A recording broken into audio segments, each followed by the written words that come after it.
Hey, welcome back to the Ping Pong Flix Show. My name is Chris Wong. I got a bunch of DC updates for you today. But before we get into that, let's get to my newest member of the Ping Pong Flix Show. Thank you so much to Jugu Licks. I think that's how you say that. Or is it Jogo Licks?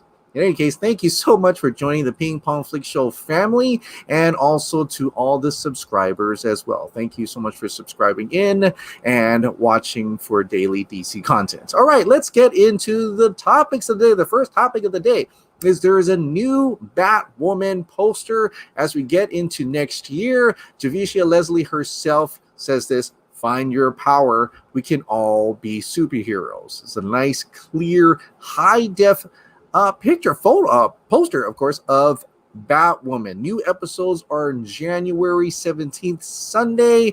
I might actually just skip season 1. I watched like 1 or 2 episodes, but I don't think I can catch up in time, and I might just head into season 2 and start doing reviews for that. So that'll probably what I'm going to do. But there you have it, Batwoman season 2 poster. All right, now let's get into other series that are coming out.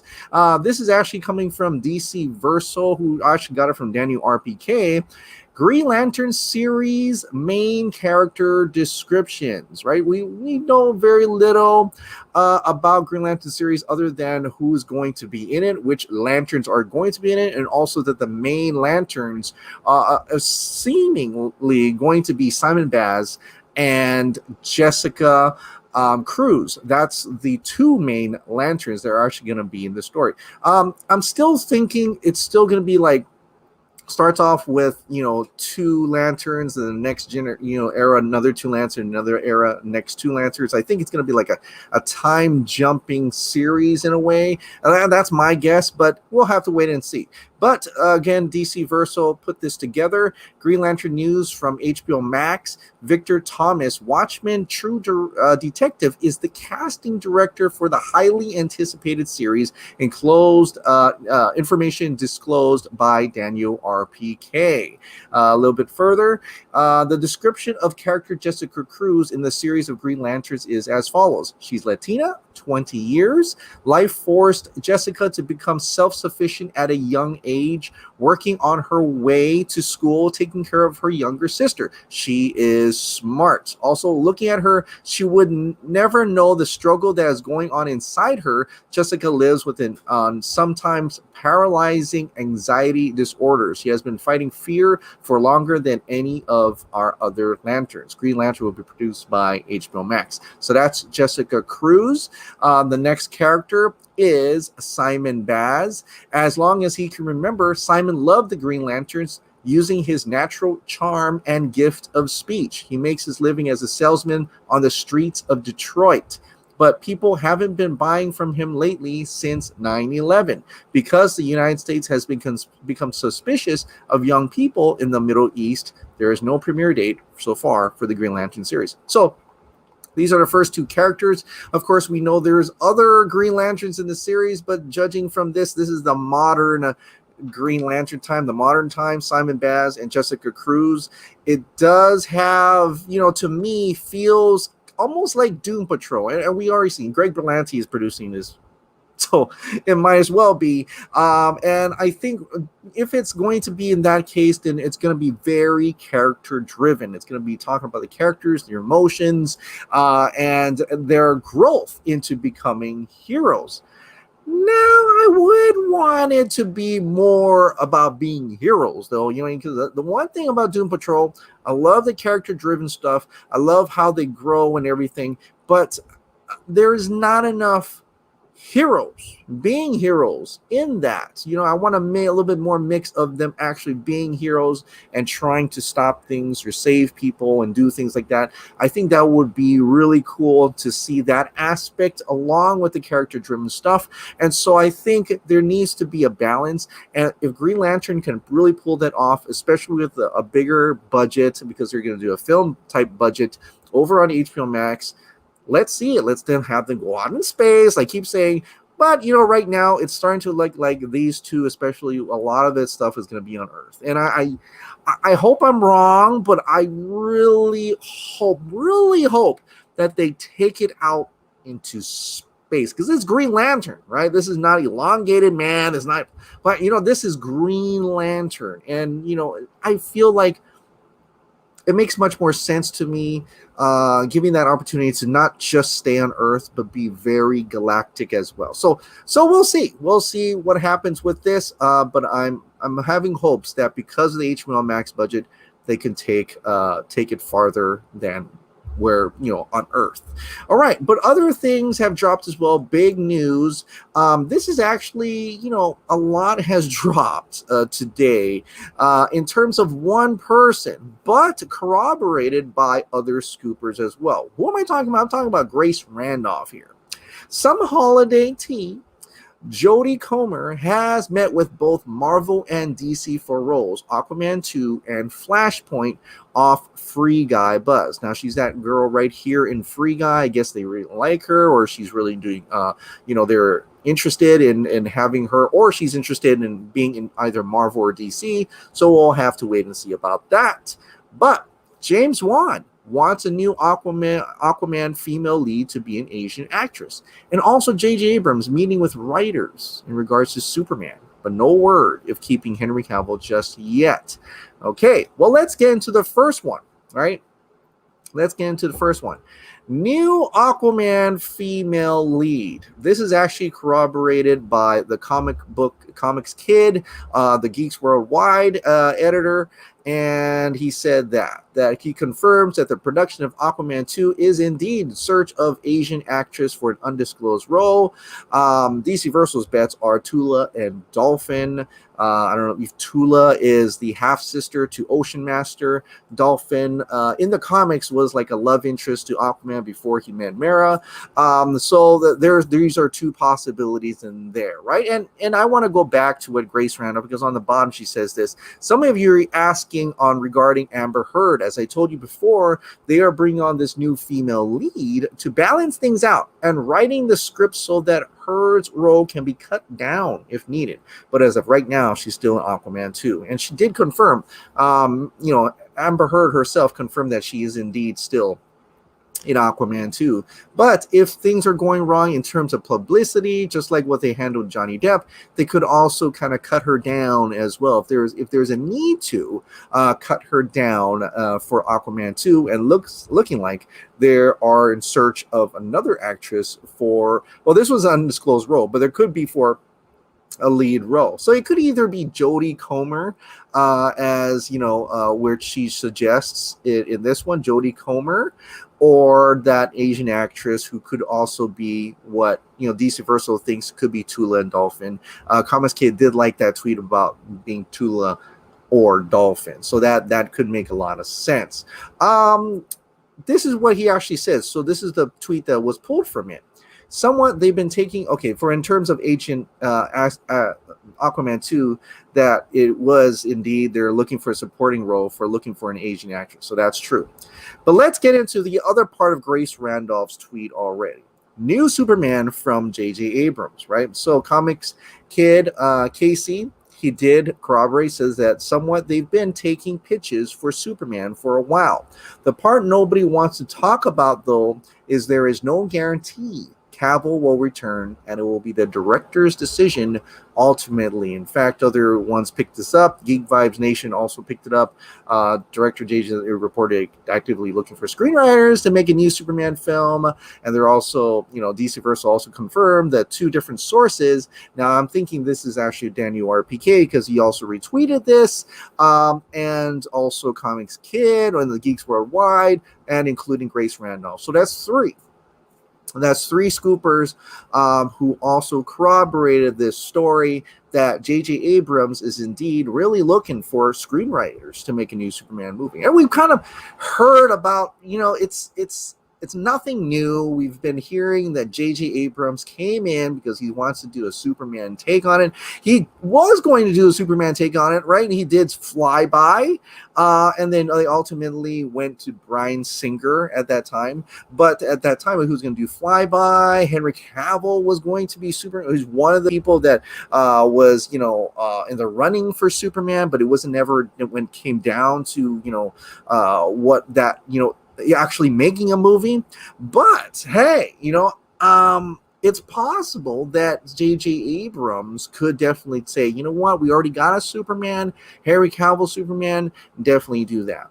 But if this is indeed a new Superman movie, which a lot of people are starting to hear that it is, this could actually be, unfortunately, Matt Reeves, the Batman situation, where J.J. Abrams, just like Matt Reeves, come in and says, you know what, I appreciate that you want, you have a Superman and you have a certain take for Superman right now, but I want to do my own story. And for my own story, because you support director's visions now, apparently, you're going to let me make that character story with my own actor of my choosing. So J.J. Abrams could definitely have a new take on Superman and make a new Superman movie, but with a new actor, right? So there's a definitely possibility of that. So it's kind of, I know it sounds terrible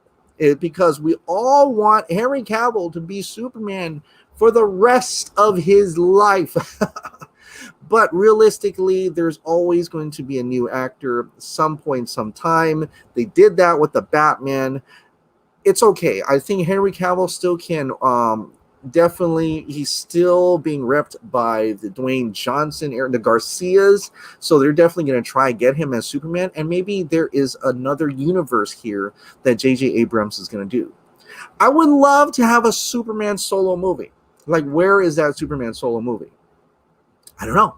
I don't know where Henry Cavill, where is that solo outing? If J.J. Abrams is doing a new Superman movie and he's going to choose his own Superman, then Henry Cavill may still have an opportunity to do another solo outing somewhere else or something, or are we going to only see him in Justice League? So I'm very curious about that, because with the multiverse idea, anything's possible at this point. We could definitely have a new Superman movie, or we can have the same, have Henry Cavill in a solo outing, or we can have both.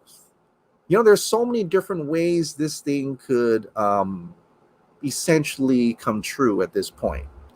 And I'm just hoping he gets to fly once again. Whichever Superman, I want the character to fly once again. And as him,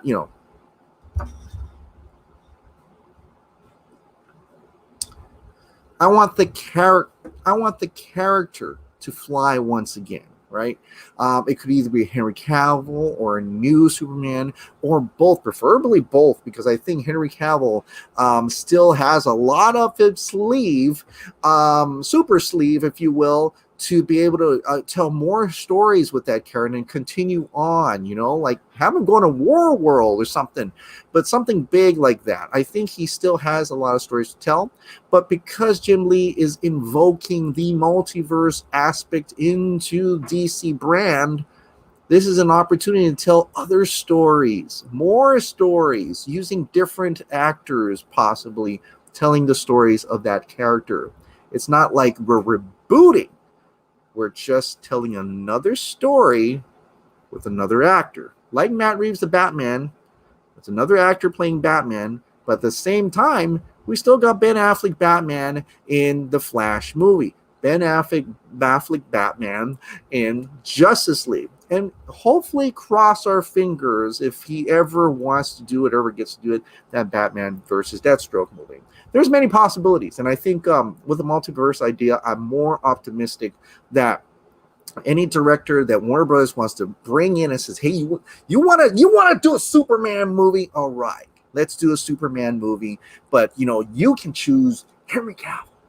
Do you want Henry?" And he's like, "No, I don't want." Okay, fine, but we're still going to use Henry Cavill in this movie, but who do you want? And it gives directors opportunity for creative freedom, but opens ideas that those other characters that played Superman or Batman or Wonder Woman can still live on in their own kind of universe. So I think this is exciting. I'm just excited. I know a lot of people are upset maybe that Henry Cavill may not come back or things, but I think this is a very good opportunity to, if you're a fan of Superman, that you'll be happy that the character itself could survive. The character itself is having a new story or interest, even like Warner J.J. Abrams is going to come in and try to do a Superman treatment, and that alone makes me happy that they're celebrating the character and not just throwing him away, and just going after trying to find these other smaller characters. When you have a gigantic brand from a gigantic character, albeit the greatest superhero ever, in your arsenal, utilize it. Have Superman, have him fly once again. And I think as a Superman fan, you could definitely be happy to hear that something is going on. So hopefully you hear more of that. And you never know, I could be talking about one thing, and then next year they'll announce like they'll have like 3 or 4 Superman projects, and we'll all just go, blah, yes, we'll just all die happy. But in any case, that's awesome. It's great to hear any Superman news, especially corroborated and confirmed by multiple scoopers that have been correct and missed, but having it lined up in like multiple at the same time, that's always a great thing to hear. All right, but in talking about Superman, there was a movie that came out that had, Batman versus Superman, right, in 2016, and my favorite DC film of all time. Okay, so Zack Snyder, like I said, told us that he is going to have an IMAX version of it, right? And he showed us some pictures, but he actually posted on his own Vero today a little clip here that shows us a little bit more of that screen. So let me try to pull it out. So that, there you go. Okay, so this is there's a little clip here. I'll link it in the description below, but it does show you a lot more of the image in terms of Batman v Superman, right? And I wanted to point this out because Associate Chimp at Nightmare Monkey, I want to refer to you.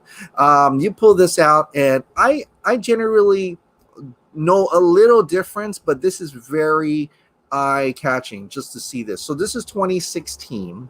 Okay, this is the color. You see the colors there. This is, and of course, the size of the screen. And this is 4K HDR. And then this is the 2021 version of Batman v Superman. See how the blacks are really black, like it's really black, right? And it really is crisp. It's so much more crisp than it was before. In fact, when you compare it together, it almost looks like this is a little bit like there's some type of haze over it. It's like soft, but this is like hard. Like the edges are sharp, and that's amazing to see on your screen. A lot of people are still confused by the fact it's like, wait a minute, aren't we cutting off the sides? You don't understand. You're gaining a lot more. You're gaining the top and bottom here. You're not cutting off the sides. You got the sides. As you can see here, you see the mansion right here, the Wayne Manor. You got the same amount of sides. You just added some stuff up here. You got the ship right here, up here. You see how it's up, not over here, but it's over here. This is what we're getting. The 4:3 aspect ratio, IMAX 1:4:1, is more. It's not less, it's more. So don't think that this is inadequate in comparison to this. This is more. And in fact, I love this. I want to see more up and down, and the darker black just looks beautiful. So I can't wait to see this. Yes, Zach, I'm still working on trying to find out if the IMAX theaters here have 1:4:1. Currently, I think it's the holidays. They're not taking my call. I left voicemails. I left emails. The second thing I could do is just go drive down there and see, even knock on the door and see if anybody's home.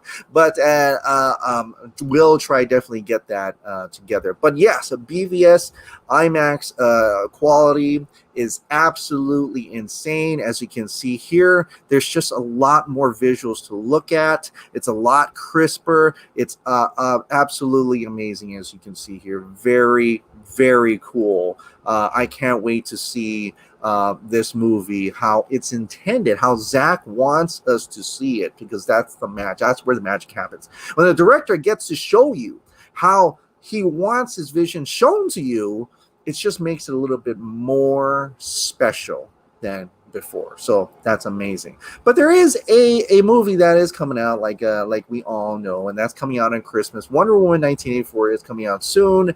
A lot of people got to see it. I think today. I think Dave the Film Junkie also saw it. He had a little reaction, so go check him out. But I'm definitely looking forward to it. It is going to be cool. Gal Gadot actually is starting to kind of do her own marketing, I guess. She on her Instagram, she started calling herself Diana Prince in there, and she says, "These are the women that made me who I am, that taught me about love and loving without boundaries, that showed me my strength and how to restrain it, that gave me truth and the power to fight for it. Growing up in a female empowered world was so inspiring. I wish you could see for yourselves. My Amazonian tribe, my sister with love, Diana." And of course, photographer is Clay Enos. But she's flipping through the book as if she's Diana Prince, which is kind of interesting. It's great photography, absolutely beautiful pictures. Clay Enos is the bomb at photography. But it's kind of interesting she does that. Like even in this, where she says him with love, Diana, she's like trying to say that she's Diana, which is kind of cool. She's right into it, right? Even down to this, where it says, "My head says save the world. My heart says eat more ice cream with love, Diana." So it's kind of cool that she's going into it that way and kind of marketing it like that. I think it's rather amazing. So that's pretty much it for all the news. I want to drop this one thing first before we get into the Ping Pong Flix members' comments and questions. Thank you to all the donations. Right now, they're at $43,034 and $43,000 out of the $50,000 go for Autumn Snyder Tribute Fund. A lot of people. The Den of Nerds, 1,300. Awesome. Maximilian Platt, we know that guy, $15, right? He's a member. All these Film Junkie, he had a super chat. He finally got his super chat money, and he was able to donate all of that. So great to the Rothenberg family, 2,500. All these anonymous, even $1. Thank you so much for even $250 to whatever. It doesn't matter how much. Everything adds up to that potential goal. So again, in the description, and by the time I wake up, there's going to be a pinned comment here. So again, once again, please donate if you can. Let's reach that $50,000 goal, and ultimately next year, maybe we can do that 1 million. That would be kind of nice. So, all right, now let's get into the Ping Pong Flix members' comments and questions. Like I said, if you want me to read your comment and question, please join as a member down below, along with other exclusive access videos as well. And also, random prize drawings for every, so much more. I think we only have like 30 more to go until the next random prize drawing, which I'm excited. I have to go get something to send out. And you can leave a comment and question on this video, and I'll read it for the next video. So, okay, let's get into the comments and questions now. The first comment or question of the day is from Brandon Hall. Although the theatrical experience is what seems most ideal for many of the artful directors, it doesn't align with the current state of reality, with shutdowns coming on continuously and rampant fear over this virus. The business model was always destined to change. That shouldn't alter an artist's passion rather than learning to adapt. The purpose for creating the content is to give audiences something to look forward to, and in some cases inspire when times can seem hopeless. Escapism. Now that I've gotten that out of the way, I think a directorial team up between Affleck and Snyder would be amazing for Deathstroke Batman movie. Affleck was with his visceral, gritty style reminiscent of The Town, and Snyder with his beautiful visuals comparable to an Alex Ross painting and pulse-pounding action sequences. It would make for the most unique feel of the Caped Crusader, apart from perhaps what we can anticipate from Matt Reeves. How amazing would that be? I think the fans will win at the end of the day. Absolutely agree to that middle one right there.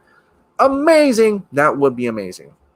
Additionally, the Ayer cut of Suicide Squad, or rather David Ayer's Suicide Squad, could benefit greatly from an endorsement from Zack Snyder. I think now, of all movies we didn't get to see, Superman Lives and Justice League Mortal, this tops the list of my most curious to watch, especially given that there is an existing cut of it somewhere. I wasn't a big fan of the theatrical version, though I liked the way it pulled the threads of the budding DCEU together at the time. It gave presence to the other elements without just cleverly mentioning them. We saw the Flash and could try to anticipate what he may have been. We got a bit of Batman action. It was a decent placeholder to lead into Justice League. Now I want to see what it really was. We live in unprecedented times. I am confident that too we will see the light of day.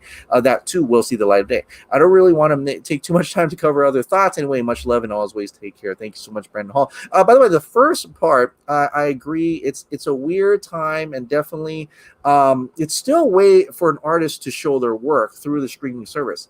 But to me, I think Patty Jenkins comes from either wanting to see her thing on the big screen, which is still possible, but more for the payday, because she did in that New York Times article that I didn't read, was she was trying to get that bigger payday that other directors get for a sequel movie. So I think in terms of those two, that part of the article, I think her main motivation is frankly money. And so I think having a theatrical gives her more money. So I think her, it's not totally artists, yes, they can see their stuff, but there is some balance there in terms of business, and they do, at the end of the day, they also want to make money as well.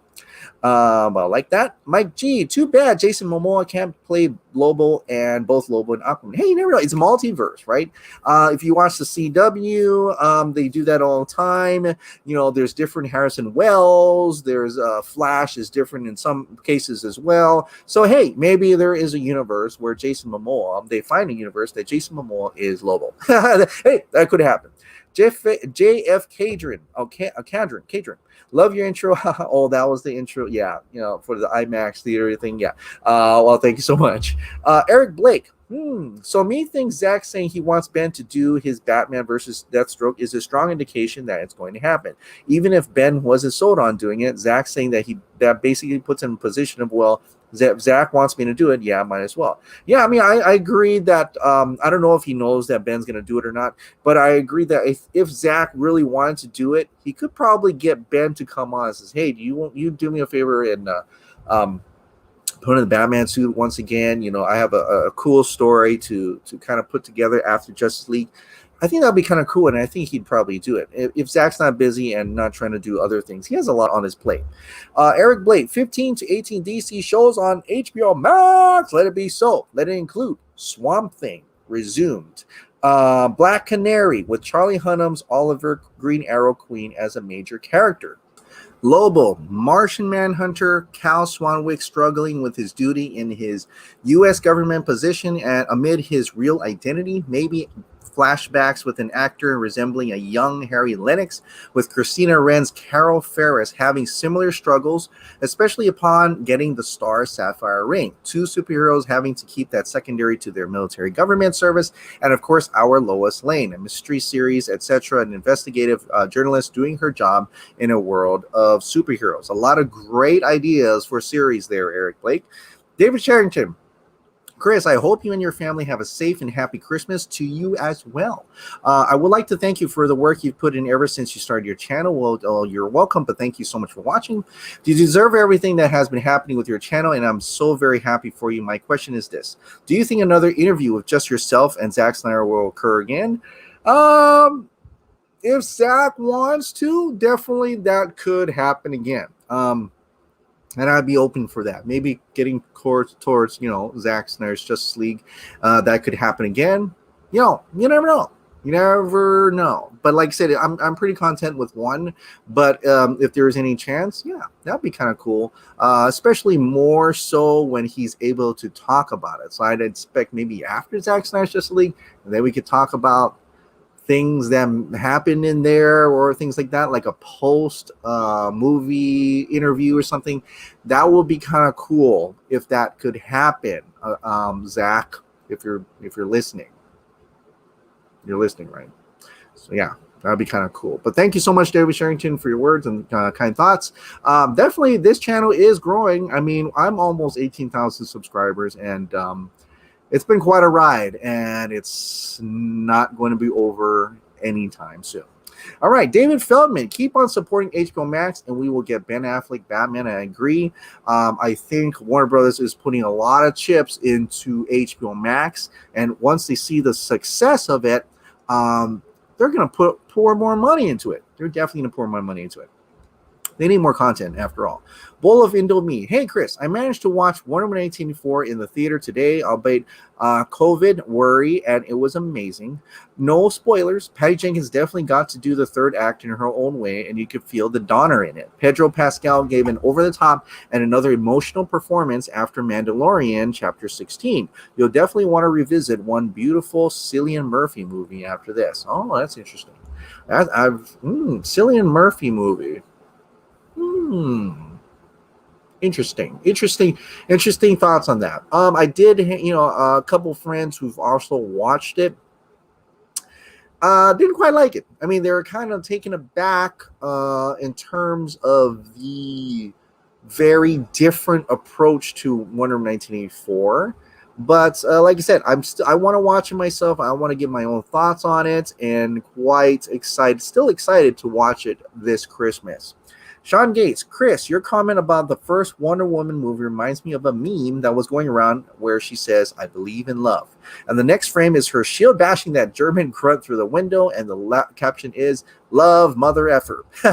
That was what tripped me up about that movie on my first couple of viewings. But I think we're supposed to view her arc in the story as a progression from having a very black and white sense of morality to realizing that the world is mostly shades of gray. And that instead of piking bad guys because they're bad, you have to approach everything from a place of compassion. And in so doing, you have to accept that there are rarely perfect solutions. If she originally let Ludendorff live, as someone suggested yesterday, it fits with that notion, but also deepens and sort of complicates it by suggesting that even when you choose not to kill the bad guy, there's collateral damage. That's a more mature, dare I say, Snyderian concept that it would embrace. But either case, the lack of humanity in the portrayal of Ludendorff really softens the arc. I guess they made that choice so we might believe he really was Ares, but I never felt for that. I don't know about anybody else. Yeah, I also didn't think he was Ares. Just a quick add-on. If she had spared Ludendorff, think about what a great companion piece that would be to Man of Steel. Clark wrings Zod's neck because it's the only way to stop the killing. One life instead of billions. Wonder Woman lets Ludendorff live, and he goes on to spearhead the Nazi movement. How many lives might have been saved by ending his?